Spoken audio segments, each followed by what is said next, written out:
పొయ్యరాదక్క బామ్మ వస్తున్నారా పెరుగు గడవలే ఇంకా కలిపిన ఉంచాను కానీ ఇట్లా గంట కొద్ది వేస్తారు కొంచెం తాగుతున్నా ఫస్ట్ రోజు ఇంతకుముందు మనం తాగేది కదా అంటే ఈ రోజు నేనైతే కిషమ్మల టిఫిన్ లో తాగుతున్నా ఏం లేవు నేను కూడా ఇట్లా తాగుతాను ఎట్లుందో చెప్పు తర్వాత నేను తాగుతాను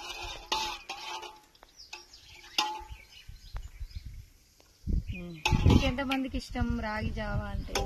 జావా అంటే ఇట్లా బెల్లం వేసి ఇస్తారు కదా అట్లా కూడా బాగుంటుంది మేమైతే పెరుగు వేసుకున్నాం గంజి నీళ్ళు అయినట్టే ఉన్నది అక్క కలిగండి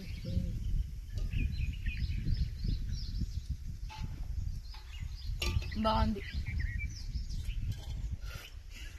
నాకు స్వీటే ఇష్టం నాకు ఇది ఇష్టం కొన్ని పాలు